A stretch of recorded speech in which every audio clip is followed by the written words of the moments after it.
So, a little background lore before we get into the murders. Back in the 11th century BC, when the kings of Zhou were going about conquering the Chinese heartland, one of their most important supporters was a guy called Jiang Ziya. This era is to Chinese culture something like what the Trojan War is to Western culture, and later millennia gave Jiang Ziya a massive mythological hero upgrade. He stars in a surprising number of movies from recent years in his minor deity with cool glowy Taoist powers incarnation. But he was originally a real historical dude, a top military leader under the founding kings of Zhou. And when it came time to divvy up the spoils of conquest, Jiang Ziya got a nice spot of land in the east, which would come to be known as the state of Qi. Regional lords like Jiang Ziya and his descendants got a fair amount of freedom to run their states how they liked, and they expanded Qi through war and commerce, turning it into a regional power. But they were never allowed to forget who was really in charge. The king of Zhou. Meet Duke Ai, the fifth ruler of Qi. The thing is, we don't really know what he was supposed to have done wrong. Sources from centuries later just vague that he lived a life of sin and that the ruler of Qi, a neighboring state, slandered him to the king. All we know is that the king decided Duke Ai had done something unforgivable. Because while no one wanted to talk about his crime, our sources couldn't forget his punishment even if they tried. In 890 BC, the king of Zhou gathered his lords from across the land and had Duke Ai boiled alive in a cauldron in front of them. It was a brutal show of intimidation. But as the saying goes, if you have to show everyone how strong you are, you're not actually that strong. The king of Zhou installed a half-brother of Duke Ai as the new ruler of Qi. But not long after, Duke Ai's angry full brother killed the guy and became lord himself, and beat back the royal army the king sent after him. The Zhou dynasty was already entering a period of decline. A century later, barbarians would overrun the Zhou royal domain and sack the capital.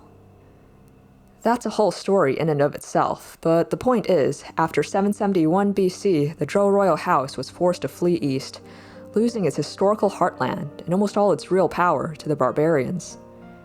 This marks the divide between what's known as the Western Zhou and Eastern Zhou periods. From here on, the king could do little more than watch as his lords ran amok. And the first half of Eastern Zhou is known as the Spring and Autumn period. The quite beautiful name comes from the ancient historical text covering this period.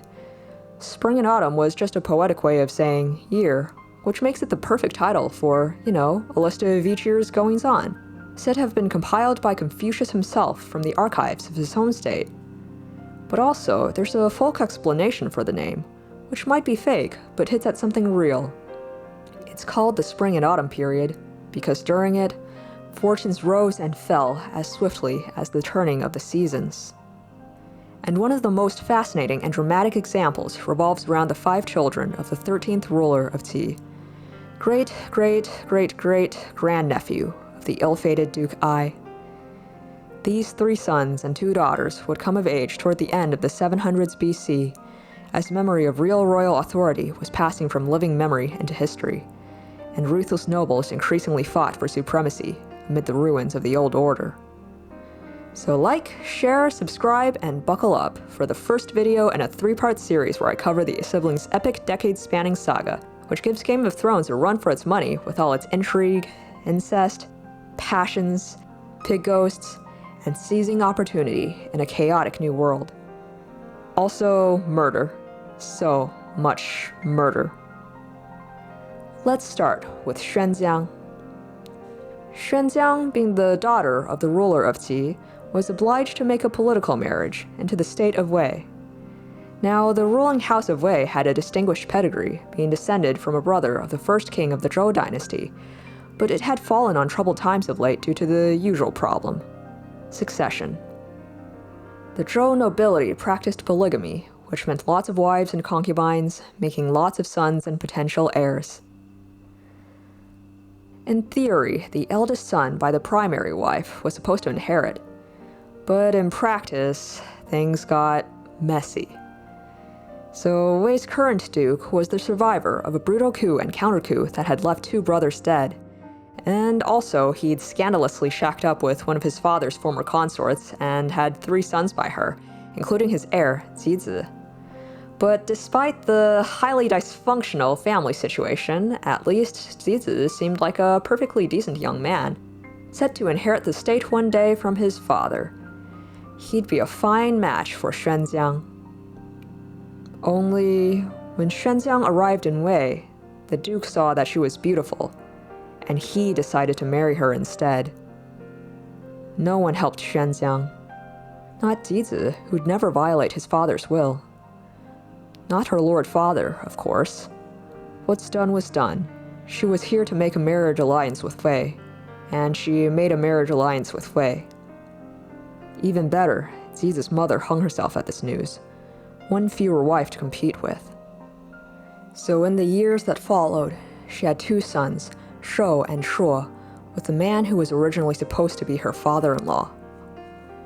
And she started plotting how to get rid of the man who was originally supposed to be her husband. We can wonder at her motives. Did she resent Zizi for bending to his father's will? Was she afraid that he resented her for the death of his mother? Did she dread him one day holding the same power over her as his father did? Or maybe we don't have to look beyond simple ambition, getting rid of the one man standing between her sons and the 9-strand crown of Wei. Unfortunately, her own elder son Shou refused to get on board with the program. Kids these days hanging out with her biggest political rival. But that didn't stop Xuan Jiang. Together with her younger son Shuo, she slandered Zizi to his father.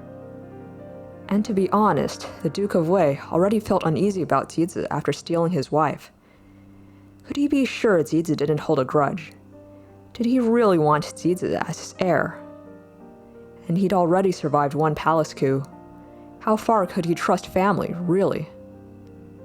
So the Duke decided he'd send Zizi on a diplomatic trip and send bandits to kill him en route. The problem was, Shou found out, and he was horrified. He rushed to tell Zizi of the plot. Zizi needed to run, to flee to a different state. But Zizi refused. How could he disobey his father's command? How could he outrun the knowledge that his own father wanted him dead? If only there was a state without fathers, he said in despair. Then I could flee there. And right there, Shou made a choice. He encouraged Zizi to drink one last time with him, and Zizi was happy to drown his sorrows. Once Zizi was properly drunk, Shou took his banner and went on ahead of him. The bandits saw him, assumed he was Zizi, and killed him. Then Zizi woke up. He went after his brother and came across the bandits. He screamed at them, "I'm the one you're after. He didn't do anything. Please kill me." They killed him too. So Xuan Jiang, in a way, got what she wanted.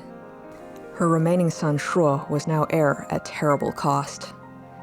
The Duke of Wei died just a year later, leaving Shuo the new ruler. But everyone hated him, most of all the 2 ministers who'd previously been charged with the upbringing of Zizi and Shou. They might have previously been competitors, but they both wanted Shuo to pay for his role in the deaths of their wards. 2 years into Shuo's rule, they staged a coup to replace him with one of Zizi's full brothers. Shuo was forced to flee Wei, seeking shelter with his mother's family in Qi. By this point, Xuan Jiang's father had already died. Succeeding him was Duke Xiang of Qi, one of her brothers, an energetic and aggressive ruler, with the one small character flaw of having a history of questionable relations with his other sister. His other sister, who was married to the ruler of his neighboring state. And that's where we'll leave off for this time. The story of Xuan Jiang has always fascinated me because of its murky dynamics. People have interpreted this story differently over the millennia. How much was Xuan Jiang a victim, and how much was she a villain? Was Zizi noble, or just pitiable? That's what we have a comment section for. Either way, Xuan Jiang's story isn't over yet. Next episode, we'll meet her extremely messy siblings who have their own ideas about what to do with the situation and Wei. So, just a reminder to subscribe so you don't miss the next video, and I'll see you then on Strange Times Under Heaven.